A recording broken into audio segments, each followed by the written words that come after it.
siamo verso la fine della settimana, amici, di nuovo insieme per rispondere alle vostre domande. Ma perché vi parlo proprio di risposte alle domande? Perché questa settimana le nostre esperte di animali è quello che faranno, vale a dire risponderanno alle domande che voi ci avete inviato all'indirizzo programmi@di-tv.net. E allora la parola a loro.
In questo filmato avete visto e sentito la nostra Clotilde, cioè il nostro Ara, parlare. E in realtà non sono vere e proprie parole, però vedremo poi più nel dettaglio come fa a dire Arturo è buono o le cose appunto che le abbiamo sentito dire. Potenzialmente tutti i pappagalli sono in grado di riprodurre il suono della voce umana. Ovviamente abbiamo delle specie che ci riescono meglio, alcune che invece per morfologia e indole tendono a, tra virgolette, chiacchierare meno. Come se molti potrebbero pensare, in realtà i pappagalli, gli uccelli in generale, non sono dotati di corde vocali, bensì hanno a livello di biforcazione tracheale un organo chiamato siringe che mima un po' quello che fa la laringe con le nostre corde vocali. Oltre a questo organo sono importanti poi nell'articolare i suoni altri organi come ad esempio la muscolatura stessa della siringe o addirittura come per noi la conformazione del becco. Noi a seconda del tipo di palato, di cavità orale che abbiamo un timbro di voce più o meno diverso. La stessa cosa negli uccelli. I pappagalli sono degli ottimi parlatori proprio grazie alla conformazione del loro becco. Oltre a questo è necessario ovviamente un buon sviluppo del sistema nervoso che gli permette appunto di imparare i suoni e riprodurli. Abbiamo detto appunto che l'equipaggiamento da cui partono è molto diverso dal nostro. Riescono però a riprodurre suoni estremamente simili. Dal punto di vista tecnico si è visto dai fonogramma, cioè i tracciati dei suoni, che quello che noi capiamo come parole, come ad esempio appunto abbiamo visto Clotilde dire Clotilde, Arturo, non sono gli suoni identici alle nostre vocali o alle nostre consonanti, bensì questo organo, appunto la loro conformazione, gli permette di riprodurre suoni molto simili alle nostre vocali e la tecnica di canto di riprodurre delle fermate improvvise, degli stop improvvisi che articolati mimano poi quello che è il suono delle nostre consonanti. Questo è il motivo per cui il suono, diciamo, dal punto di vista oggettivo è simile al nostro. In più interviene un secondo fattore che siamo noi stessi, e cioè noi tendiamo a riconoscere un determinato suono all'interno del vocabolario che noi conosciamo, per cui la somma di questi fattori determina appunto il fatto che il pappagallo comunemente diciamo riesce a parlare. La cosa più interessante però, secondo me, è quello che ci permette di capire ancora meglio quello che loro tentano di dirci, e cioè è la loro incredibile intelligenza che gli permette di osservarci e imparare a utilizzare un determinato suono, o meglio una parola, nel contesto specifico in cui noi lo utilizziamo. Ad esempio abbiamo visto Clotilde chiacchierare per ad esempio chiamare persone che non ci sono, come ad esempio Arturo, oppure nel momento in cui sente suonare un campanello o un telefono dice pronto, perché appunto ci ha visto più volte rispondere al telefono e utilizzare quella parola. Quello che possiamo, ovviamente, a parte le specie che abbiamo detto non tutte sono in grado di riprodurre così precisamente i suoni, o sicuramente i grossi pappagalli sono quelli che meglio riescono in questo compito.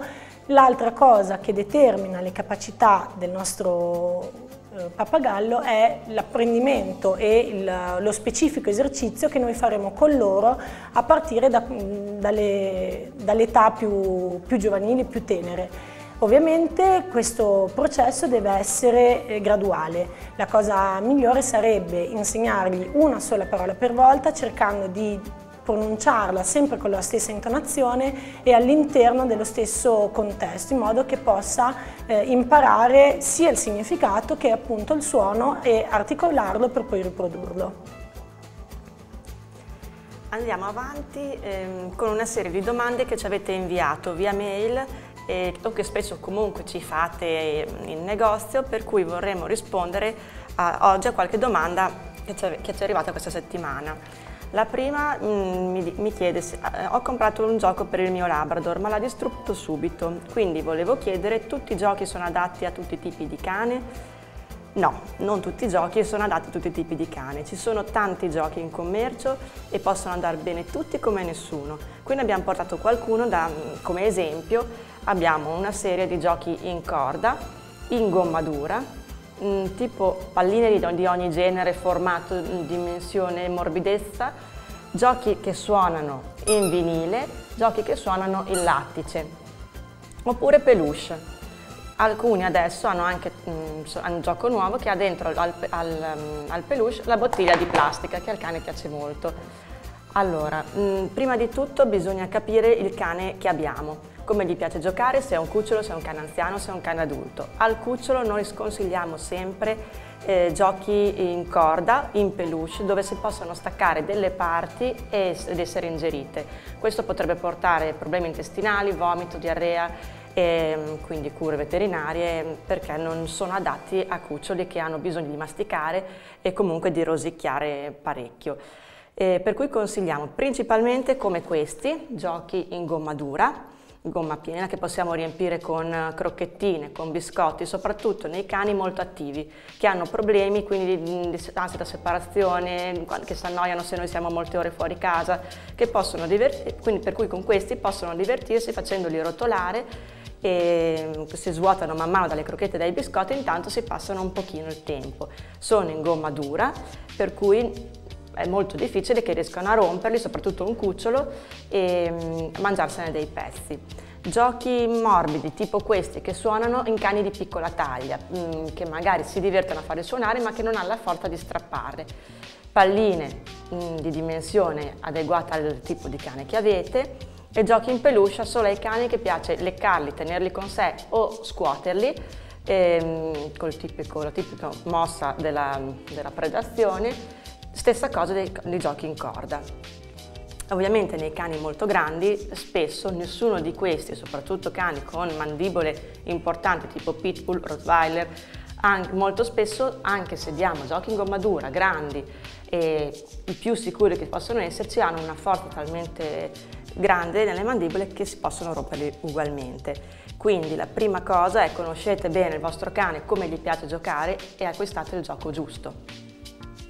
Sempre rimanendo nell'ambito dei cani, una delle domande che più spesso ci vengono poste è appunto: devo prendere un cucciolo, che cosa mi serve per partire, che cosa devo fargli trovare al suo arrivo a casa? Allora, innanzitutto la cosa più importante è fare in modo appunto di predisporre già quello che sarà il suo ambiente, perché ricordiamoci che il cane è un animale estremamente coerente, cioè ciò che gli permettete di fare da cucciolo dovete poi permetterglielo di fare anche quando sarà adulto. Viceversa, ciò che gli viene vietato fin dalle prime fasi tenderà a non chiedere neanche di farlo quando sarà adulto.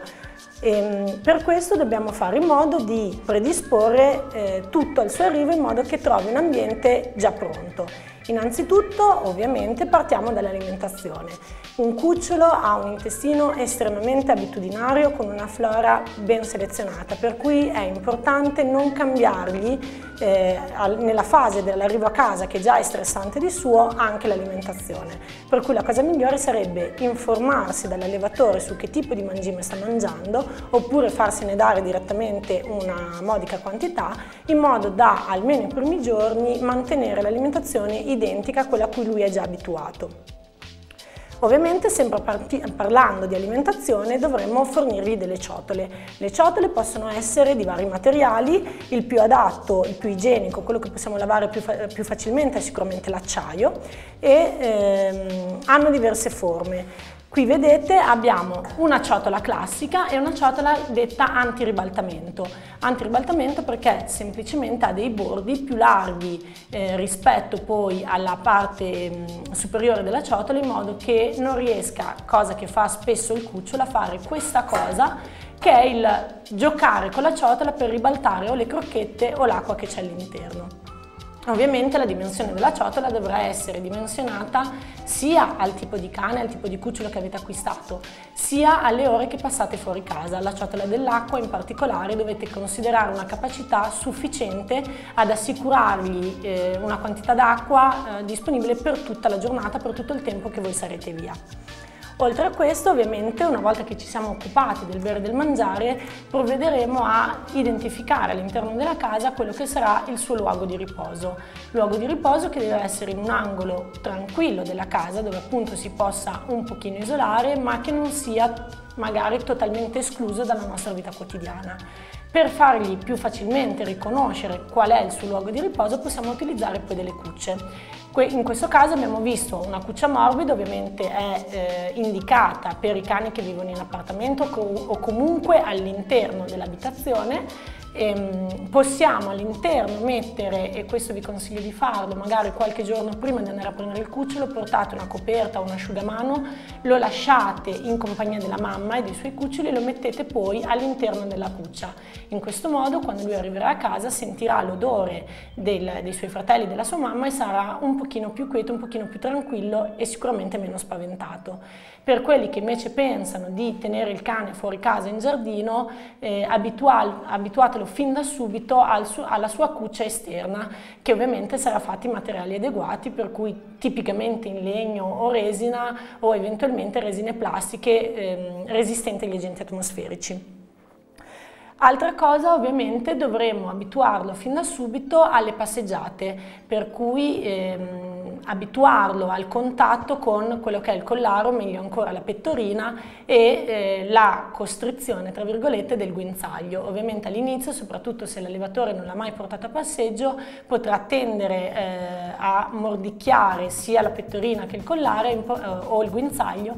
È importante fermarlo immediatamente con un no secco e imparare che quello non è uno strumento di gioco, ma un modo per poter passeggiare con noi. L'altra cosa, nei cuccioli ovviamente ricordiamoci che, come i bambini, fino almeno ai 5-6 mesi di età non hanno il controllo completo della vescica e dell'intestino, per cui è assolutamente normale e naturale che possa sporcare in casa.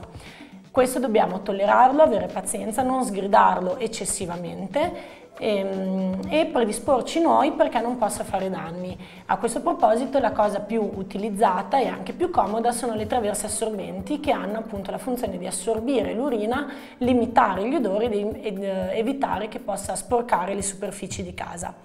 Per abituarlo a utilizzare la traversa è sufficiente, ed è incredibile la velocità con cui apprendono, portarlo nei momenti in cui è più facile che lui abbia bisogno, come ad esempio al mattino, al risveglio o subito dopo il primo pasto, accompagnarlo nella traversa, oppure se vogliamo già abituarlo fuori nel posto del giardino in cui vogliamo che sporchi, aspettare che lui riesca a espletare i suoi bisogni. Nel momento in cui lo fa, ricompensarlo o con qualche crocchetta o con un sacco di coccoli, in modo che capisca che quella è un'azione positiva. Viceversa, nel momento in cui sporca in caso dove non deve farla, è assolutamente inutile sgridarlo se la cosa è già stata fatta, perché non è in grado di collegare la sgridata allo sporcare in casa. Bensì, se lo vedete sporcare nel momento in cui lo sta facendo, un no secco, eventualmente potete anche afferrarlo per la collottola e portarlo, accompagnarlo nel posto in cui lo deve fare. Vedrete che al massimo in un paio di volte imparerà quali sono le regole della casa. Proseguiamo con un'altra domanda che ci è arrivata, che chiede: il veterinario mi ha prescritto dei diffusori di ferormoni, cosa sono? Dunque, noi spesso vediamo il nostro gatto, qui si parla di gatto, sfregare col suo muso, con la parte laterale del muso, i mobili di casa, le nostre gambe, i nostri abiti appesi al attaccapanni. Questo lo fanno perché in questo modo rilasciano dei ferormoni che hanno un effetto rassicurante e riconoscono così quella cosa come una cosa, una loro cosa, una cosa che conoscono, e quindi questo li tranquillizza. Ci sono diversi tipi di ferormoni, anche la mamma quando allatta rilascia i ferormoni allattando e i cuccioli vengono in questo modo tranquillizzati. Altro tipo invece di ferormoni sono ferormoni di allarme, quindi per esempio quando noi mettiamo il gatto nel trasportino, si spaventa, attraverso i polpastrelli rilascia dei ferormoni che diciamo come ho già detto, di allarme, perché il gatto è spaventato, è teso, quindi vi consigliamo prima di rimetterlo nel trasportino lavarlo bene con acqua tiepida e sapone neutro in modo da toglierli, perché lui risentendoli la prima volta che va nel trasportino ovviamente va automaticamente in allarme. Questa è una premessa perché molto spesso vengono prescritti dai veterinari o consigliati da comportamentalisti questi tipi di ferormoni che, come vedete, tipo diffusore per l'antizanzare, si attacca alla corrente, all'incirca ha una durata di 1 mese e viene consigliato soprattutto quando c'è un cambio di ambiente, una situazione di particolare stress, un animale nuovo in casa, e in questo modo il gatto, sentendo questo ferormone rassicurante per lui, dovrebbe, non sempre valida questa, non è una regola 100% valida, ma dovrebbe tranquillizzarsi perché è un richiamo a qualcosa che lui conosce. Ci sono poi altri formati di ferormoni, ad esempio possiamo utilizzare gli spray se dobbiamo tranquillizzarlo durante un viaggio in macchina, per cui la cosa sarà consigliata ad esempio del nebulizzare il prodotto all'interno dell'abitacolo della macchina, lasciare chiusa la macchina per qualche minuto e poi introdurre l'animale in modo che l'ambiente sia già, tra virgolette, saturo di questi ferormoni e lui possa tranquillizzarlo in quello che magari può spaventarlo, soprattutto magari un cucciolo più che un cagnolino piuttosto che un gattino, e trovarsi nella macchina dove viene sballottato, dove non è abituato e spesso poi soffrono di mal d'auto. Questi ferormoni possono aiutare anche a ridurre un pochino la nausea e di conseguenza magari anche il vomito. Oppure, questo vale più per i cani che per i gatti, se l'animale è particolarmente agitato, magari per un'introduzione di un nuovo animale, il classico esempio del cane anziano a cui decidiamo di accompagnare un cucciolo, magari l'animale tutta la giornata è teso per l'arrivo di questo nuovo cucciolo. In questo caso possiamo utilizzare direttamente dei collarini. Sono dei collarini in gomma impregnati di questi ferormoni che sono quindi molto vicino al muso, per cui all'olfatto del cane, e sentendoli costantemente può aiutarlo appunto a superare quello che è lo stress iniziale dell'arrivo del nuovo cucciolo. Magari nel gatto esistono anche collarini anche per il gatto, però state attenti a metterlo, soprattutto se il gatto esce di casa, perché sono collarini in gomma, per cui se il gatto si arrampica, passa in mezzo alle siepi, può comunque rimanere impigliato. Se lo mettete lasciatelo comunque abbastanza lento in modo che si possa sfilare. Con questo abbiamo esaurito le domande di questa settimana. Aspettiamo ogni vostra richiesta via mail, vi salutiamo e alla prossima!